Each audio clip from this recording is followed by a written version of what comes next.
Expatriation paved the path for transnational engagement, allowing multinational companies to gain new footing and develop blanket policies that tenfold the organization's profitability levels. In order to maintain a top quality performance, it creates a demand for the organizational members to be skilled and experienced, with qualifications fit for the offered positions. Therefore, the minimum standards have been set, and corporations have a new field of investment, training their employees into becoming a credible expatriate candidates. Even though it has become a highly valuable practice, international training still has multifaceted problems due to its complex nature. Henceforth, in-depth efforts to analyze the relativity between international training and successful expatriation will endorse further improvements. One of the biggest challenges in conducting international training is breaking past the language barriers. In international training, the employees will be assigned to interact with various individuals of colorful backgrounds, which means they will come across people who speak foreign languages. Thus, a global level of communication is needed. According to Tenzer and Schuster 2017, most of the time, expatriates will interact with host country staff in English, but some countries do encourage them to speak their language more. This is because of language differences. English may be the corporate language, however, not everyone is fluent and comfortable holding conversation in English. This is especially for countries that don't speak English as their first language. It is also important to take note that most host countries conduct business in their local language. So for this, it will be difficult for host country staff to deliver in English, as they will be translating it from their mother language to English. So expatriates at the same time will perceive the info differently. As example, the phrase "it's about to go down" literally means an action of going down. However, in conversational English, it means situational tension or something bad is about to happen. Undeniably, fluency in language thus matters to communicate effectively. So what is the solution? It is the 21st century, and technology has become better and better every day. It is not impossible for two different people who speak two different languages to understand each other. Now, these gadgets such as laptops, smartphones, computers, tablets, and many more are equipped with a built-in translator. The only thing they need is an internet connection. The application can not only translate written words but also spoken words. This is absolutely helpful and can lower the risk of problems related to language barrier. Aside from that, in order to minimize the problem related to language barriers, both expatriates and host country staff should take language courses. It is believed to be beneficial for both sides to understand and work with each other effectively. Next is adapting to changes in the current times. Organizational change is more difficult and prevalent than ever. One of the most difficult aspects of international training is coping with changes brought by technology. Training methods that succeed in one country may be out of date and obsolete in another. Many new devices and software are now available in the modern workplace to improve productivity and efficiency. For example, project management software helps to enhance the quality and quantity of work, as well risk assessment by raising red flag if a job deviates from a plan. A foreign trainee who is not used to using them in their home country may need to learn how to utilize those tools. Another example is training old people and needing them to adapt to the current technological advances. Despite its potential, technology may sometimes create new problems, adding to the difficulty experienced by older workforce. Such issues may be caused by lack of usability and attitudinal hurdles to technological adoption. For the solutions, employers should promote a conversation about work-life expectancy and assist employees with leveraging and adapting their skill sets. This may include identifying core competencies and providing opportunities to build skill set with lateral move and rotation. Next, there are roles in organization where experience will prove to be valuable.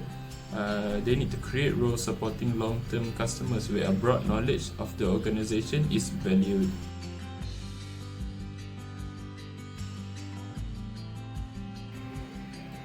Culture is a set of customs, norms, and behavior that are agreed upon within a particular group.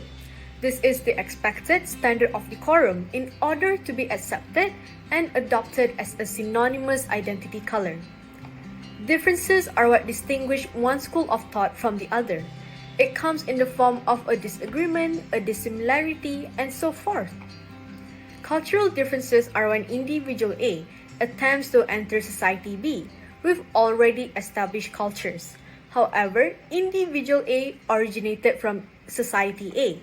Therefore, the clash in values and the differences in understanding are what sets the cultures apart. The inevitability encountered upon entering the workforce is generally labeled as cultural differences and requires the art of adapting. In the context of international training, culture is the first form of difference and imposes a significant challenge on training programs. This is due to the fact that each team member would have varying cultural backgrounds. The degree depends on which level needs to be addressed. From national culture, ethnic culture, religious culture, and even family culture, there are multiple layers of differences to be sorted through. Cultural diversity is a double-edged sword that could either serve as a beneficial training tool or it could stir disharmony during the training programs. With rapid globalization occurring, companies begin to seek a more diverse workforce. As rapid globalization occurs, companies that seek more diverse workforce, it is under the understanding of cross-cultural programs in which bringing in a team member that is from a different background will bring forth variables contributing to the organizational training and development efforts. For example, when a problem arises, we are naturally programmed to create solutions based on personal experiences and local knowledge. This is not inherently a negative outcome, but the redundancy poses a risk where the company may encounter a future wall due to reaching a plateau in the lack of critical thinking, creative problem solving, and varying perspectives. The effectiveness will then lessen or wear off, thus problems may reoccur. Nevertheless, international training is the first step in an expatriate program. This is the method to ensure a smooth transition for the foreign team member to assimilate themselves into the host country society and the host company's organizational dynamics. An issue on the basis of cultural difference is when lack of understanding involves into hostility, fear or trepidation towards the unknown breeds prejudice. The sense of nationalism and pride in one's own culture and heritage may cause either the host team members to reject the acceptance of a foreign team member, whereas vice versa is also true, as the foreign team member could be under the belief that their culture and heritage reign superior over the host country. Factors such as work ethics, communication, quality standards, and cultural dimensions, including power distance and uncertainty avoidance, these elements play a crucial part in one's corporate identity. When feeling jeopardized or oppressed, it becomes difficult to reach a mutual ground where both cultural polarities can compare and contrast into a hybrid culture that respects equally. For a solution, companies can begin with a regimen that allows flexibility and accommodate different cultural backgrounds. By allowing the team members to have more space in expressing themselves personally and culturally, they can create the effect of tolerance. Instead of fighting for dominance, the team members will compromise. The level of toleration can be built, and trust can be instilled and strengthened throughout the duration of training. Having a feature where cultural exchange can occur peacefully will help to smoothen the assimilation process further. Additionally, diversity training should be employed where differences are shared in a safe environment and allow others to become familiar with these varying aspects. Rather than emphasizing on eradication of differences, companies are better off giving significance to appreciating differences and viewing them as helpful contributions.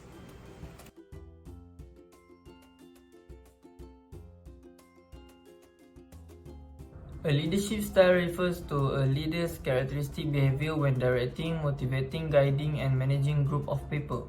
Great leaders can inspire political movement and social change. They can also motivate others to perform and create and innovate. As you start to consider some of the people who you think of as a great leader, you can immediately see that there are often vast differences in how each person leads. So now, I'm going to talk about 3 leadership styles. The first one is autocratic leadership. This is style of leadership that is strongly focused on both command by the leaders and control of the followers. There is also clear division between the leader and the members. The authoritarian leaders make decisions independently with little or no input from the rest of the group. Next, democratic leadership. Participative leaders encourage group members to participate but retain the final say in the decision-making process. Group members feel engaged in the process and are more motivated and creative. Democratic leaders tend to make followers feel like they are an important part of the team, which help foster commitment to the goals of the group. The next is delegative leadership. Delegative leaders offer little or no guidance to group members and leave the decision making up to group members. While this style can be useful in situations involving highly qualified experts, it often leads to poorly defined roles and lack of motivation. What is group dynamic?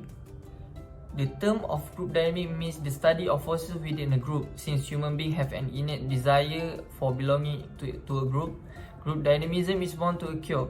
In an organization or in society, we can see groups, small or large, working for the well-being. The social process by which people interact with one another in small groups can be called group dynamism. A group has certain common objectives and goals because of which members are bound together with certain values and culture. In order to prepare an employee for expatriation, suitable training is required to help them adapt a new working environment. For this, it is recommended for MNCs to truly revise the training strategy by looking into the feedback of previous expatriates. This is due to the reason that an international training course may only focus on educating employees about practical and cultural aspects, but ignore the real-life issues that expatriates are experiencing. The corporate training regimen need to be reviewed in order to ensure that the initiatives are aware of cultural differences and thus can be improved and develop a more global approach towards training new team members, allowing no room for misunderstanding. That's all from us. Thank you.